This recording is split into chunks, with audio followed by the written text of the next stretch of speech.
અંકલેશ્વરના નવા બોરપાટા ગામમાં રિક્ષા ચાલકની પ્રેમ પ્રકરણમાં થયેલા હત્યાના કેસમાં પોલીસે 24 કલાકમાં જ આરોપીને ઝડપી પાડી કેસ ઉકેલી કાઢ્યો હતો। પ્રેમ સંબંધના એંગલથી ચાલી રહેલી તપાસ દરમિયાન પિરામણ ગામના યુવકની અટકાયત કરવામાં આવી છે। પોલીસે સમગ્ર મામલે તપાસ શરૂ કરી છે।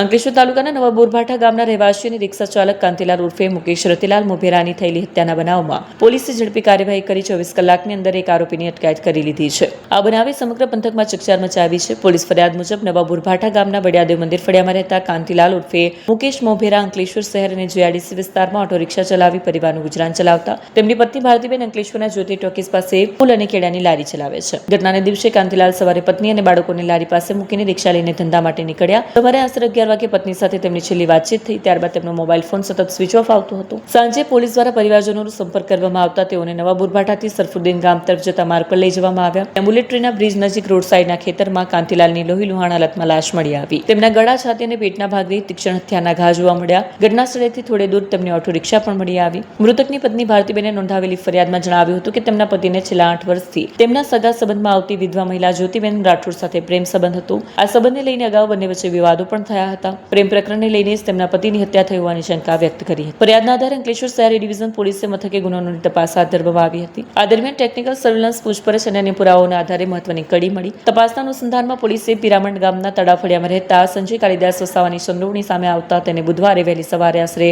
2:30 વાગે ઝડપી લેવામાં આવ્યો। આરોપી વિરુદ્ધ અંકલેશ્વર શહેર ડિવિઝન પોલીસ સ્ટેશનમાં ભારતીય ન્યાય સંહિતા કલમ તથા ગુજરાત પોલીસ અધિનિયમ કલમ હેઠળ નોંધાયેલા ગુનામાં કાર્યવાહી હાથ ધરવામાં આવી છે। હાલ પોલીસ આરોપીની સઘન પૂછપરછ કરી રહી છે। હત્યાનું ચોક્કસ કારણ, આરોપી અને મૃતક વચ્ચેનો સંબંધ તેમજ સમગ્ર ઘટનાક્રમ અંગે વધુ વિગતો રિમાન્ડ અને આગળની તપાસ દરમિયાન બહાર આવી છે તેવી શક્યતાઓ છે। મારું નામ નરેશભાઈ રતિલાલ મોભેરા છે। હું મરનાર વ્યક્તિનો મોટો ભાઈ બોલું છું, જેમનું નામ કાંતિલાલ રતિલાલભાઈ મોભેરા છે। અને એ બપોરના અંતરગાળાની અંદર કોઈ એને અનનો ફોન નંબર આવ્યો અને કે તું અહીંયા આવ, એ રીતે કરીને એ મારો ભાઈ બપોરે 1 થી 1.5 ગાળામાં થઈ ગયો એ બાજુ, બરાબર છે।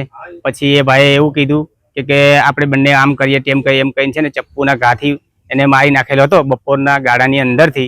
કાલે દિનાંક 27/5/2026 ના રોજ સાંજે 6:30 વાગ્યાના આશરામે ડેપ્યુટી સરપંચ જૂના બોરભાટાનો અમારા અંકલેશ્વર એ ડિવિઝનના જમાદાર પાસે કોલ આવ્યો હતો અને આને જણાવ્યો હતો કે એક માણસ છે જે અનઆઇડેન્ટિફાઈડ બોડી ત્યાં મળી આવેલ છે। તો જમાદારે જ્યારે પીઆઈને જણાવ્યો અને પીઆઈ પોતાની ટીમ સાથે જૂના બોરભાટા ગામ જઈને આ બોડીની આઈડેન્ટિફિકેશન કરવા માટે તપાસ હાથ ધરી। તે પછી આની આઈડેન્ટિફિકેશન મુકેશ ઉર્ફે કાંતિલાલ સનોફ રતિલાલ મોજેરા, ઉંમર વર્ષ 41 તરીકે થઈ હતી। તે પછી આની વાઈફથી પૂછપરછ કરતા આની વાઈફને જણાવ્યું કે આનો જે અફેર છે આ એક જ્યોતિબેન સાથે છે જે વિડો છે અને આને શક છે કે આની જે મર્ડર થયો છે આમાં જ્યોતિબેનનો કોઈ રોલ છે। પછી જ્યોતિબેનને પૂછપરછ કરતા જ્યોતિબેન જણાવ્યું કે જ્યોતિબેનને સંજયભાઈના સાથે મળીને આ જે આપણે જે વિક્ટિમ છે મુકેશભાઈનું મર્ડર કરેલ છે। તો આમાં અમારે તપાસ અત્યારે ચાલી રહી છે। અમારે દ્વારા BNSS કલમ 103(1) 54 તથા જીપી એક્ટ 135માં ગુનો દાખલ કરેલ છે અને અત્યારે અમે આરોપી કાલ રાત્રે અમારે અટક કરવામાં આવ્યો હતો અને અત્યારે અમે 2 દિવસના રિમાન્ડ મળ્યા છે અને આની તપાસ ઉડાનપૂર્વક ચાલતી છે। જે કાંઈ નવી અપડેટ આવે તો તમે જણાવશો। આરોપીને મારવાનું કારણ શું હતું?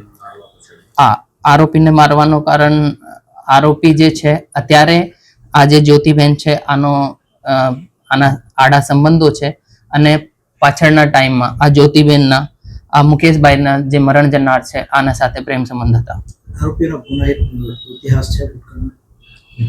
આરોપીનો ગુનાહિત ઇતિહાસ અમારે અત્યાર સુધીમાં તો કોઈ જાણવા મળેલ નથી, પણ આની પણ તપાસ ચાલે છે। કંઈ મળે તો અમે તમારે જણાવીશ।